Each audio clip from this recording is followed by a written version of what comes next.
अच्छा सुनो, सब्सक्राइब करते वक्त ना घंटी बजा देना ताकि जब मैं ऑनलाइन आऊँ तो तुम्हारे फोन की भी नमस्कार दोस्तों, आप सभी का स्वागत है हमारे YouTube चैनल पर। तो आज हम बात करेंगे UP DElEd BTC admission 2024 latest update के बारे में। तो आज हमारी तारीख हो चुकी है 16 नवंबर 2024 की। बड़ी अपडेट में सबसे पहले बात करेंगे आज की ब्रेकिंग न्यूज। जी हाँ दोस्तों, इंतजार की घड़ियां समाप्त हो चुकी है और बिहार शिक्षक भर्ती का रिजल्ट आ गया। जी हाँ, बहुत ही जल्दी आप लोग जब डीएलएड का कोर्स कंप्लीट कर लेंगे, डीएलएड का 2024 बैच, जी हाँ, आने वाले टाइम में आपका भी नाम ऐसे किसी चयन सूची में होगा। जी हाँ, आप देख सकते हैं लड़कों का बोलबाला रहा लगातार, देखिए मेल मेल मेल। ठीक है, तो फीमेल कैंडिडेट्स का भी चयन हुआ है। ऐसा मत सोचिएगा कि भैया सिर्फ मेल कैंडिडेट्स का ही हुआ है, क्योंकि बिहार में 50% आरक्षण आरक्षण रहता है लड़कियों के लिए। देखिए, बिहार में जो भी नौकरी मिल रही है ना, वहाँ पर मेल और फीमेल के लिए, ठीक है, रिजर्वेशन अलग से है। मतलब लड़कियों को ज़्यादा नौकरी मिलेगी मेल के कंपेयर में। सब कुछ हम बताएंगे। अभी इस वीडियो में स्टेट रैंक और भी बातें होंगी, लेकिन कुछ और बातें आपको जानना जरूरी है। ठीक है, प्राथमिक व मध्य विद्यालयों में 38,000 अभ्यर्थियों का चयन हुआ है। देखिए, एक बात याद रखिएगा, आप डीएलएड कर क्यों रहे हैं ये जरूर ध्यान दीजिएगा कि अगर आपको डीएलएड का कोर्स करना है तो कितने रैंक पर आपको सरकारी कॉलेज मिलेगा, कितने रैंक पर प्राइवेट कॉलेज, और कितने रैंक पर आपको कोई कॉलेज नहीं मिलेगा, ये भी आपको समझना पड़ेगा। जी हाँ, क्या देखिए, सिंपल सी बात आप समझ लीजिए, रैंक 1 से लेके 2,40,000 तक आपको काउंसलिंग में पार्टिसिपेट करने का मौका मिलता है। अगर आपकी रैंक 2,40,000 के ऊपर जाती है तो अब आप काउंसलिंग से भी बाहर हो जाते हैं। DElEd date stand news. क्या दोस्तों, डीएलएड आवेदन की तारीख को एक बार फिर से बढ़ा दिया जाएगा? जी हाँ, जो बच्चे आवेदन से छूट गए हैं, क्या उनको एक और मौका दिया जाएगा? या जिन बच्चों ने फॉर्म भरते समय काफ़ी बड़ी गलतियां कर दी हैं, क्या वो बच्चे दोबारा फॉर्म भर सकते हैं? ऐसे आपके मन में ढेर सारे सवाल होंगे। सब कुछ हम आपको बताएंगे। देख लीजिए, पहले कट ऑफ के बारे में थोड़ी सी जानकारी आपको दे दें। यहाँ पर लिखा होगा अनरिजर्व कैटेगरी 81। आपको बता दें ये एग्जाम कितने नंबर को हुआ था। ये एग्जाम हुआ था 120 नंबर का। और दोस्तों, एक होता है हमारा क्वालिफाइंग टेस्ट, जिसको आपसे पास करना रहता है, वो 30 नंबर का होता है। 120 में से जो कट ऑफ गई इधर 81 गई है, और 30 में से 23 गई है। लेकिन अगर आप सोचिए, अगर आप बिहार के रहने वाले होते हैं, आप एससी या एसटी कैंडिडेट्स होते हैं, जरा देखिए एससी कैटेगरी में कट ऑफ कितनी गई, 39। मतलब सोचिए 120 नंबर में से जो बच्चे 39 नंबर पा गए, और 30 में से, ये जो पार्ट वन की कट ऑफ देख रही है, हिंदी विषय रहता है, हिंदी और इंग्लिश, 30 में से 9 नंबर, कितने कम नंबर पर नौकरी है। ठीक है, तो टीचर बनने का सपना इसीलिए बड़ा ही आसान रहता है। देखिए, सबसे ज्यादा बच्चे बिहार में टीचर इस समय क्यों बन रहे हैं? क्योंकि वहां पर आरक्षण का उनको फायदा मिल रहा है। देखिए, एक बात और समझिए, अगर कोई बच्चा उत्तर प्रदेश का छात्र है और एससी कैंडिडेट है, लेकिन जब वो बिहार जाएगा ना, तो वो बिहार में अनरिजर्व कैटेगरी में आएगा। ठीक है, वो यूआर कैटेगरी में आ जाएगा, ना कि बिहार में एससी कैटेगरी कहलाएगा, यूपी का बच्चा। ठीक है, तो गजब की नौकरी मिली है। और सबसे यंग एज में अगर कोई नौकरी मिली, यहाँ पर देख सकते हैं, ये देखिए 2003, ईडब्ल्यूएस कैटेगरी फीमेल में 2003, अभी चल रहा है 2024।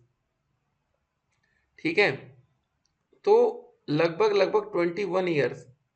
सोचिए, इतने कम एज में नौकरी मिल रही है, मतलब क्या ही बात है। मतलब सोचिए यार कि 21 साल में सरकारी नौकरी, समझ रहे हैं, ये सपना होता है। आप में से काफी बच्चे हो सकते होंगे 25 साल, कोई बच्चा 30 साल का होगा, जो बच्चे 21 साल में सोचिए गवर्नमेंट टीचर बन जा रहे हैं, क्या ही किस्मत है। मतलब एक अलग ही लेवल। और 60 साल तक तो कोई पूछेगा नहीं, या 62 साल तक आपकी नौकरी जाएगी। ठीक है ना, तो गजब किस्मत है जिन बच्चों की नौकरी इतने कम उम्र में लग रही है।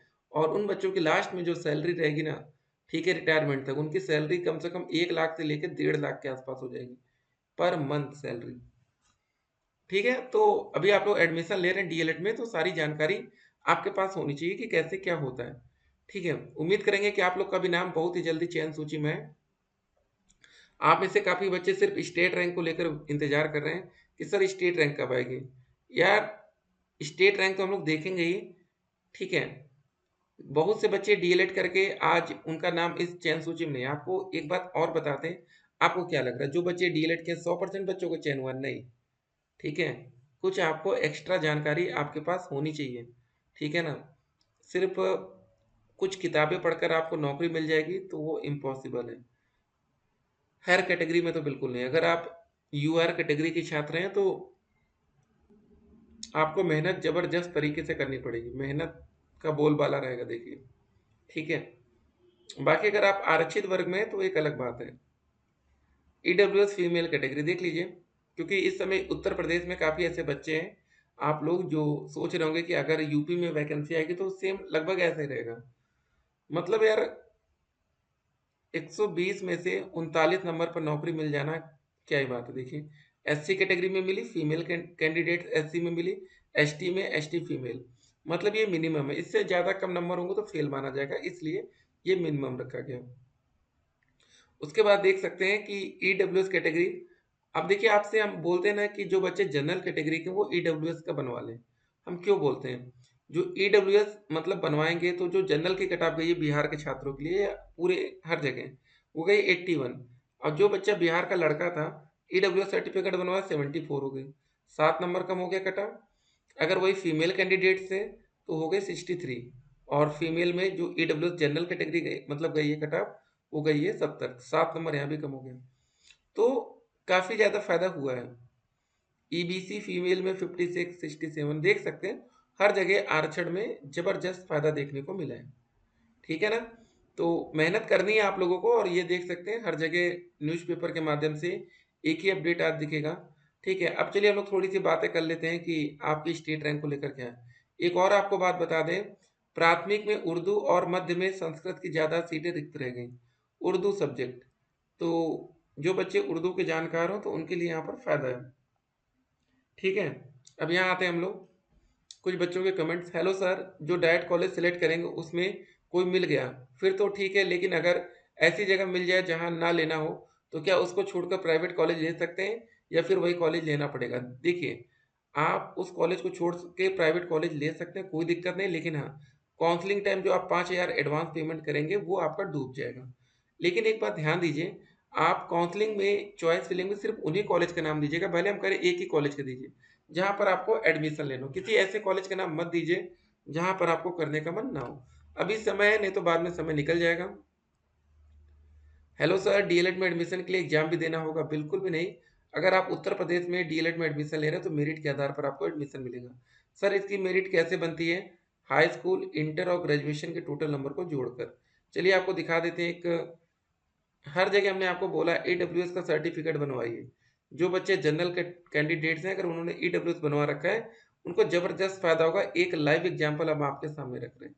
ये दोनों बच्चे जनरल कैटेगरी के हैं, ये भी यहाँ पर देख सकते हैं, यहाँ पर लिखा है ना कैंडिडेट कैटेगरी ईडब्ल्यूओपी, और ये कैंडिडेट जीएनओपी, ठीक है। मतलब दोनों बच्चे जनरल के हैं, जनरल के बच्चे ही ईडब्ल्यूएस बनवा सकते हैं।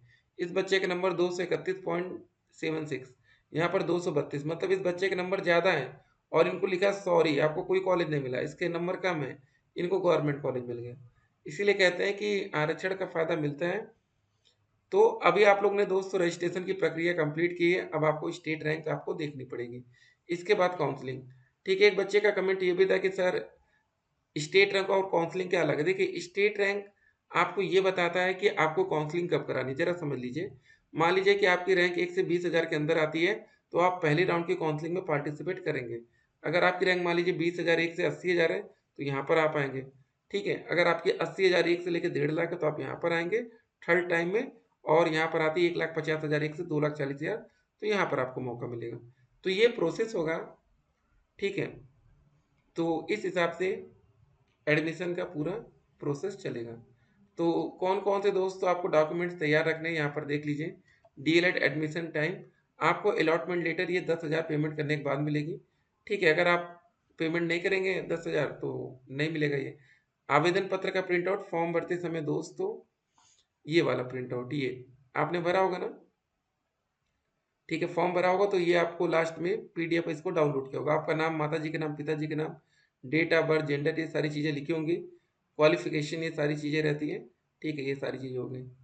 उसके बाद इंटरमीडिएट का रिजल्ट, हाई स्कूल का रिजल्ट, ग्रेजुएशन का रिजल्ट और प्रोविजनल, ठीक है। निवास प्रमाण पत्र, जाति प्रमाण पत्र लगेगा।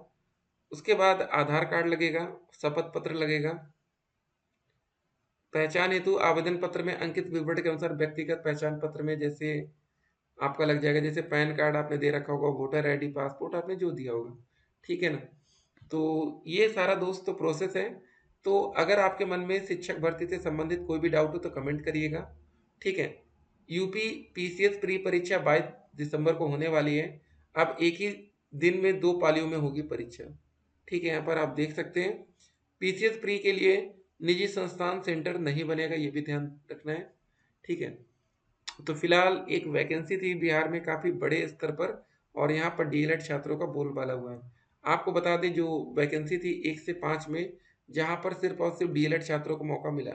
पहले बीएड छात्रों को भी मौका मिलता था, अब इनको हटा दिया गया।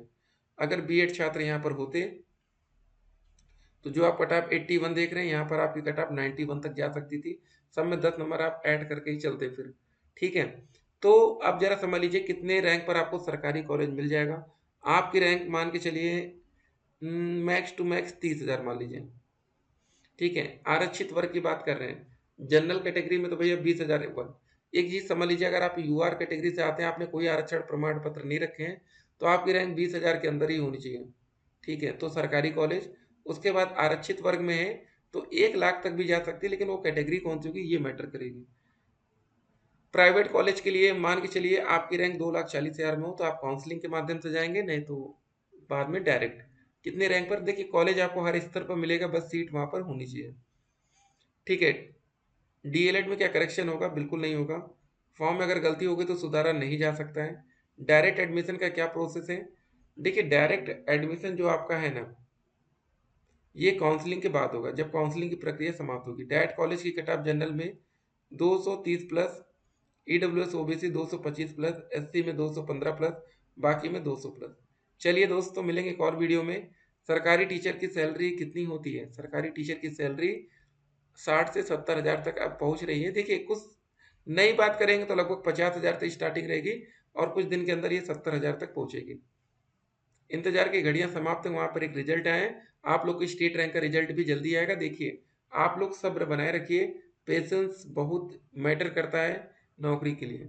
ठीक है। अगर आपके अंदर सब्र नहीं है तो फिर आपको दिक्कत होगी। ठीक है ना। तो फिलहाल आप लोग सोचिएगा कि क्या आपका नाम इस चयन सूची में आ सकता है। देखिए, इस चयन सूची में नाम लाना इतना आसान नहीं होता है। जो आपको यहाँ पर नंबर दिख रहे होंगे, आपको लग रहा होगा अरे ये तो हम ले आएंगे। ये जो इधर बगल में 23 नंबर 20 नंबर दिख रहा है, ये 30 में से बच्चे लाए। ठीक है। लेकिन ये क्वालिफाइंग बहुत ईजी एग्जाम आता है, बहुत ही आसान रहता है। ठीक है। इधर वाला जो रहेगा ये थोड़ा कठिन रहेगा। ठीक है। चलिए, मिलते हैं एक और वीडियो में। अगर आपके मन में कोई डाउट हो शिक्षक भर्ती से संबंधित कि सर टीचर कैसे बनना है, क्या करना होगा, वो हम आपको बताएंगे। फिर मिलते हैं। Stay connected.